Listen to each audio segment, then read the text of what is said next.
to use our tongue and count our teeth as African. If you're an African, the President of the United States of America, President Donald Trump, says no more free lunch for you. Everybody on your own. Oyo is your name. So imagine you have an uncle or an auntie who gives you free money all the time, free lunch all the time, and they just wake up one day and say, hey, no more free money for you, no more free lunch for you. Now you have to get a job and get your life together. How are you going to feel about that? Bad, right? I know. That's why I said it is time to use our tongue to count our teeth as Africans, because President Trump says no more free things for you as Africans. Everybody face your front, deal with your issues. We are putting America first. I don't know if you're going to say, how does that affect me? I don't live in the US, I live in Ghana, I live in Nigeria, I live in Malawi, I live in Namibia, South Africa, Cameroon, DR Congo. So how does that affect me? Oh yes, it does affect you. And you need to listen, all right? Welcome, I'm Virtue Grace, the African Storyteller. That's if you're coming by for the first time, all right? And if you've not subscribed, subscribe. Give this video a thumb up, even though the news is not palatable. But yeah, give it a thumb up to help it reach more people. And definitely share the video, all right? Now that you've done that, sit down. I was telling you that President Trump has rolled out some policies, including those that impact you as an African, directly or indirectly. Among some of the policies he has rolled out, as contained in some of the executive orders that he signed, include cancellation of citizenship by birth. Alright, so before now, if you were born on the American soil, regardless of the status of your parents' citizenship, you automatically was called an American citizen. Now he says he's going to cancel that. No more. So if you are a pregnant woman intending to go to America and give birth so your child can become an American citizen, abort mission. Trump says, it is not possible. Or if you are planning to, now you have to replan, because that is no more. All right. He has also rolled out policy on refugees. So if you're intending to go to America as a refugee, abort mission. Not possible. Rara ko possible.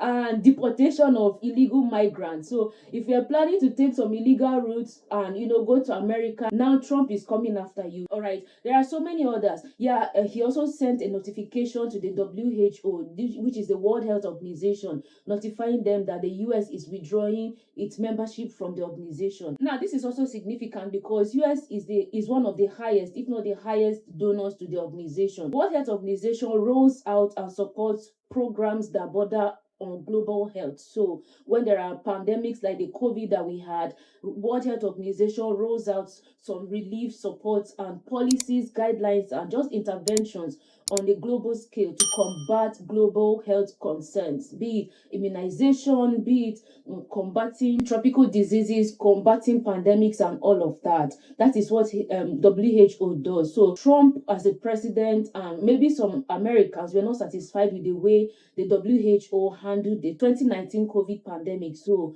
they have expressed that they are not going to be a member of the organization again until maybe something happens otherwise and they reconsider. All right, so that also is going to impact you as an African. I'm going to come to that later. Another policy that the Trump administration has rolled out is its withdrawal from the Paris Agreement. And the Paris Agreement basically seeks to pull global forces together to combat climate change, global warming. So now the US is saying, to hell with that. We no longer care about global warming. We no longer care about climate change. We are going to engage in oil exploration. We are going to do things that benefit us as Americans first. We don't care about any of that anymore. So they are pulling out of the Paris Agreement.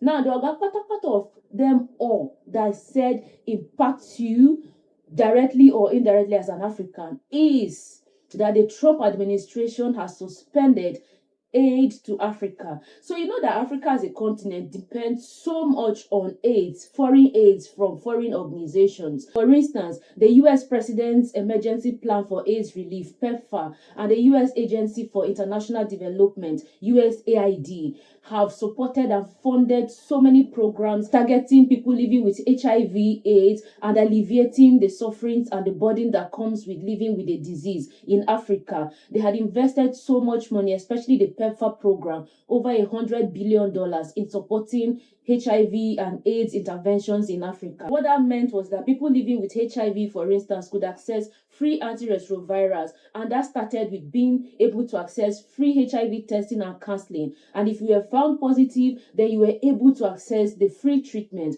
which meant you were given free antiretroviral drugs. And those antiretrovirals helped you to suppress the HIV virus, to prevent it from multiplying and progressing to a point where it became AIDS. Now let's pause for a moment. HIV in itself is not a disease, all right? It is an infection, a viral infection that does not have a cure.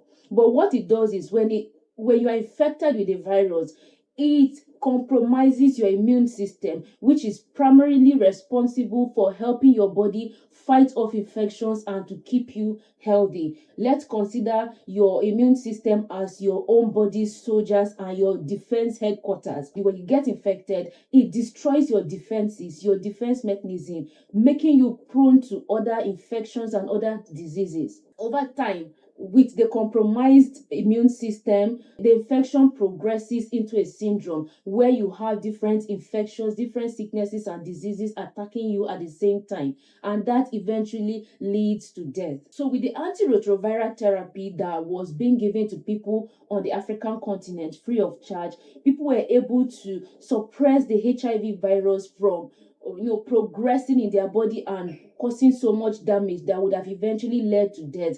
That also meant that with consistent adherence to your treatment, you were able to reach a viral load suppression where you were not able to pass it to another person. So they were able to contain the HIV burden on the continent. Now, before we progress, Africa as a continent, according to the World Health Organization, has over 25 million people living with HIV.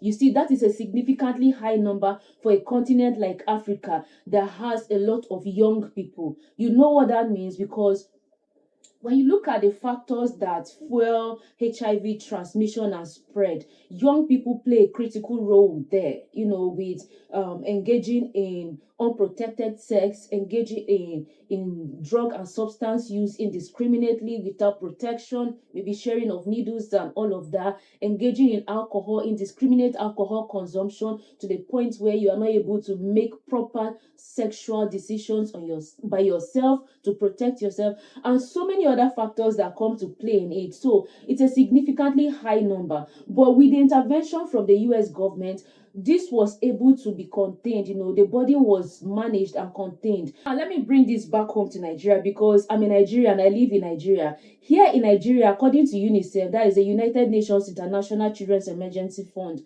an estimated 3 million people are living with HIV in Nigeria. You see, that's also a significantly high number of people living with the virus in Nigeria. Now, if we look at this from Nigeria to the continental level, it's a high number that, if nothing is done, the spread is going to rise with the withdrawal of funding of aid from US, which was like one of the major funders of HIV interventions in Africa. Now, what this means ultimately is people living with HIV and AIDS will not be able to access free treatments anymore, and that makes them more prone to progressing to AIDS, and that would lead to increased number of deaths of people living with HIV and AIDS. We do not want that, and it will also means that increase in the spread of the infection across the continent. We do not want that, because that also has impact on the economic outcomes of Africa as a continent. We need a healthy, thriving population that's able to power economic development, social development, and all of that on the continent. So this is a huge wake-up call. So that's why I said, even if you are not impacted directly, you might be impacted indirectly. Now, all things being equal, if our African governments are going to be responsive to this policy from the US government and decide to invest in HIV interventions, what that means is some of the funds that have been budgeted by our ministries of health across Africa to target other areas of health outcomes like maternal health, immunization, investment in infrastructure, some of those funds will be now put into HIV interventions. You see now. But if they are not going to be responsive, which most likely, you know how some of our governments are irresponsible, if they are not going to invest in HIV interventions as they should, then that means we now have to take responsibilities as individuals, as citizens, for our own health. What does that mean for you and I? Now we have to educate ourselves and be more responsible citizens. First of all, if I say stop having sex, it's who am I to even say that? What that means is now you have to engage in protected sex all the time, and you do that by using a condom, using protection. If you cannot abstain, use protection consistently and all the time. I know condoms are not cheap, but hey, that's the price we need to pay to stay healthy, okay? To avoid being infected. Another thing we need to do is to stay consistent and faithful to one sexual partner. I know this one is difficult for many people. All these African men and women who believe, I cannot be eating the same soup every day. I have to taste egusi today. I have to taste ogbono, okra, this one, that one. You might be tasting something and you go and enter leg inside what you will not be able to bring your hand out eventually. So as you are testing and testing, make sure you are testing with protection. If you cannot, some of you say, I like skin to skin. I know they like that condom.